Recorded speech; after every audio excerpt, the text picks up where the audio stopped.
Chief Petty Officer Shannon M. Kent was a pioneer for women in Special Operation Forces, SOF for short. Described by her husband as a woman in SOF before there were women in SOF, the death of Chief Petty Officer Kent in Syria on January 16, 2019, marked the tragic loss of one of the Navy's most valued cryptologic technicians. Born in 1983 to a working-class American family in New York, Shannon Kent had American values and traditions instilled in her at an early age by her father, a police officer, and her mother, a teacher. After graduating high school, Shannon enlisted in the Navy on December 11, 2003, citing her family's history of service and 9/11 as her greatest influences. In February 2004, she attended boot camp at Great Lakes, Illinois. She quickly found her place in the Navy as an interpreter and cryptologic technician and studied at the Defense Language Institute.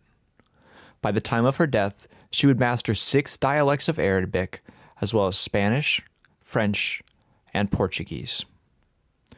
For her first deployment in 2007, Kent was stationed in Balad, Iraq, with the Joint Special Operations Command in support of a team of Navy SEALs. This was part of an effort to phase women onto patrols to help facilitate conversations with local women, as experience learned over the years in Afghanistan and Iraq showed the cultural limits of an all-male patrol.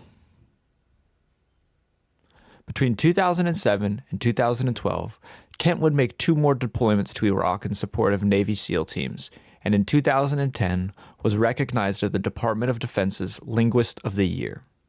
In 2012, during a tour to Afghanistan, she received an award for her work in interpretation and intelligence gathering. 2 years later, in 2014, Shannon married her husband, Joe Kent, an Army Green Beret, while she was working as the non-commissioned officer in charge at the NSA. Though Kent loved her work for the Navy, she also loved her husband and her 2 children. While her husband was deployed in 2016, Kent was diagnosed with thyroid cancer. She underwent surgery and had the cancerous tumor removed, all before telling her husband she had even been diagnosed to avoid worrying him while he was deployed. Following her cancer diagnosis, her role as a mother became more important than her service abroad, so Kent requested to attend the Navy's doctoral psychology program, where she would learn to attend to veterans with PTSD. However, due to medical requirements for officers in the Navy, although Kent's application was originally accepted, the Navy later overturned this decision, ultimately rejecting her application for promotion to officer. After this rejection, Kent was deployed again, her 5th deployment in the Middle East, in 2018 as part of Operation Inherent Resolve to Syria. As one of the Navy's premier cryptologic technicians, Kent again went on patrols and was involved in intelligence gathering with local allies. On January 16, 2019, while with a group of local military officials and other U.S. service members, an ISIS bomber walked into the restaurant they were meeting in and detonated his vest, killing Kent and 19 others, including an Army Green Beret.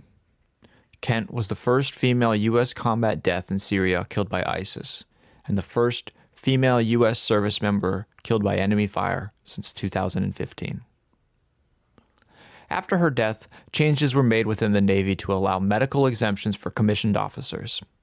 Following lobbying from her family members, the Navy admitted to its mistake in denying her request for promotion and made changes to the protocol to address the problem. Shannon Kent was awarded a Bronze Star, Purple Heart, Defense Meritorious Service Medal, and Meritorious Service Medal. She was posthumously promoted to the rank of Chief Petty Officer, Cryptological Technician.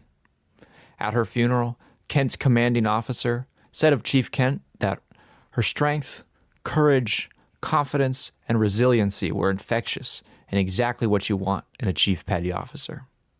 In honor of her legacy as one of the Navy and the country's top intelligence officers, several members of the U.S. House and Senate petitioned for a ship to be named after her.